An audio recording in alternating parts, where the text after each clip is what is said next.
Today on Sugar Spun Run, we'll be making bacon mac and cheese.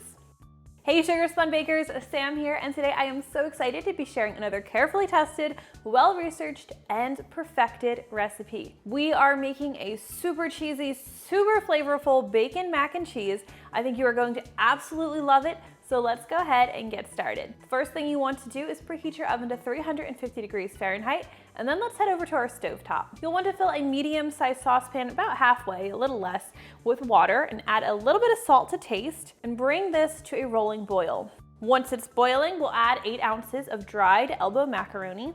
And we'll cook this for about 7 minutes or according to the package instructions. Whatever you do, do not overcook the macaroni or else it'll fall apart when you go to cook it later with the cheese. You do want to stir this occasionally just because you don't want the noodles to stick to the bottom of the pot. All right, so once your noodles have finished cooking, you'll want to remove them from the heat, and I'm gonna head over to my sink where I will drain these through a colander and rinse them with cold water, and then I'll bring them right back. And I do rinse with cold water because I want to stop the cooking process because again, I do not want to overcook my noodles. Now to help keep the noodles from sticking together, I'm going to take just a little bit of olive oil. I want to use just 1 teaspoon, and I will drizzle this over the noodles and just toss them with the olive oil. Again, just a really small bit.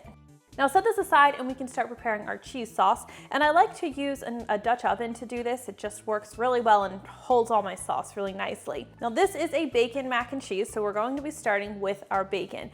I have 8 slices of thick cut bacon right here, and as you can see, I've already cut mine into little pieces. I find this just makes it easier to cook the bacon this way, but if you want to do it as strips and then cut the bacon later, that's fine. I'm going to add these to my Dutch oven and just kind of spread them evenly. And then I'll turn my stovetop heat to medium, and I'm going to cook until the bacon is nice and crisp and cooked through. Once your bacon is completely cooked and it's nice and brown and crispy, we'll carefully remove this to a paper towel lined plate. And we'll set the bacon aside.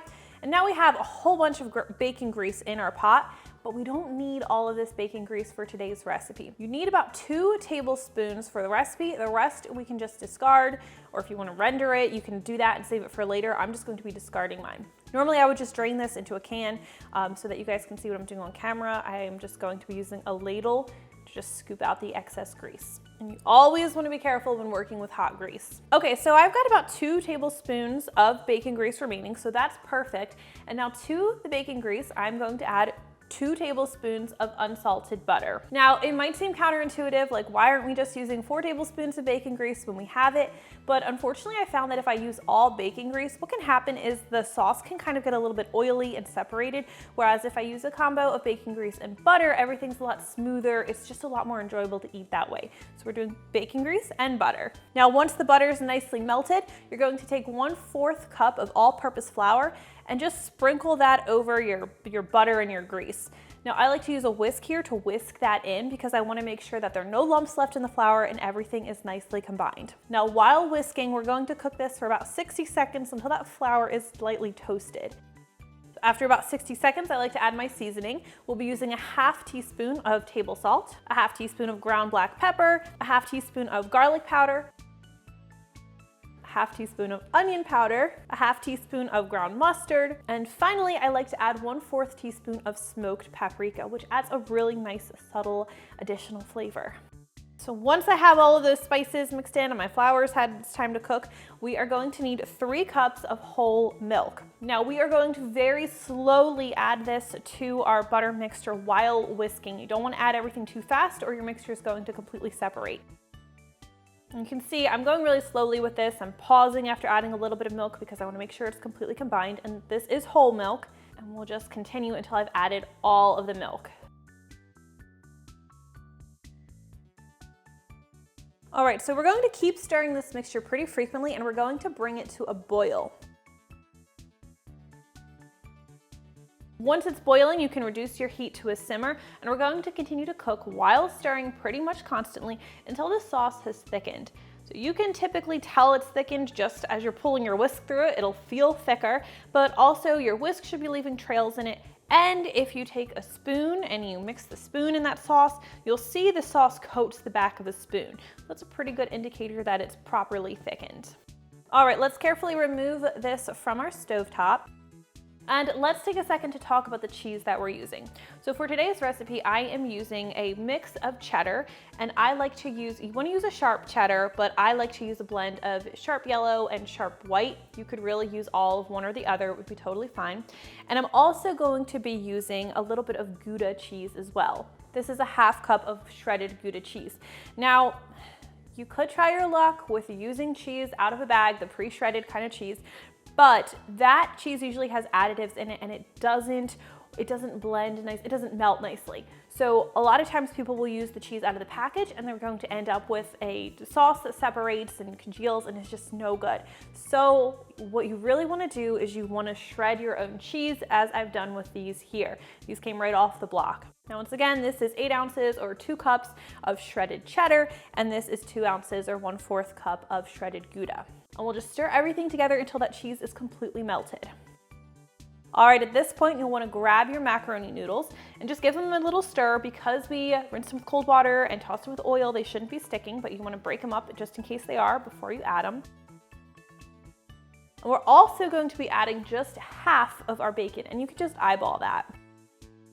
Now, a quick word about the bacon. My bacon is in nice small pieces. If your bacon is not in nice small pieces too, you're going to want to crumble it with your hands or chop it with a knife. Now, if you use pieces that are too large, they can become kind of chewy in the macaroni. You want to have bacon pieces that are very evenly distributed and that complement the texture, and rather than take away from it or add any weirdness to it. So that's just half of our bacon and our macaroni noodles, and we'll stir everything together until it's completely combined. Now I'm going to be baking today's recipe in a 1½ quart sized baking dish, and I like to lightly grease this with a little bit of butter before I add anything to the pot or to the dish. All right, now we can pour our macaroni and cheese into our prepared baking dish. Of course, you want to make sure you get all of that sauce in there. And we are going to be baking this, but before we do, I like to prepare a nice panko topping. It adds such a great texture to the mac and cheese and adds a really nice flavor. So let's head back over to the stovetop real quickly, where you're going to need a small saucepan. Now in this saucepan, you'll want to melt 1½ tablespoons of butter. Salted or unsalted will be fine. I usually use unsalted. And once that butter is melted, we're going to add 1/2 cup of seasoned panko. Now we're just going to cook this and stir it occasionally until that panko turns a nice golden brown color. This is looking beautiful, so I'm going to remove it from the heat because I don't want to burn it, so you don't want to leave it on the heat too long. And that bacon from earlier, we're going to take our remaining bacon and add that in with the panko. Stir everything together, and we're just going to scatter it evenly over the surface of the mac and cheese. All right, this bacon mac and cheese is looking pretty beautiful, so let's go ahead and take it over to our preheated oven, where it's going to need to bake for just 15 minutes. All right, this is looking beautiful. I'm going to go ahead and dig right in because I don't want to wait any longer. All right, so you can see everything's really, really cheesy still. I want you guys to know that as the mac and cheese sits, it's going to firm up a little bit more and it won't be quite so soupy as it is. In fact, all right, I'm gonna have a little bit of patience. We're gonna wait 5 minutes so you can see what the consistency of this mac and cheese is going to look like by the time you get it to your table and serve it to your guests. Okay, so you can see it's a little bit firmer. I didn't want you guys to think this was a really soupy mac and cheese because really once it's had about 5 minutes to cool, or I'd say 5 to 10 minutes, it's got a really nice consistency, and you love all of that cheese sauce. It adds so much, but it's not too much, and I think you can see that now. And that is how you make my favorite bacon mac and cheese. I really hope if you guys try this one out, you let me know what you think. I always love hearing from you. Thank you so much for watching, and I'll see you next time.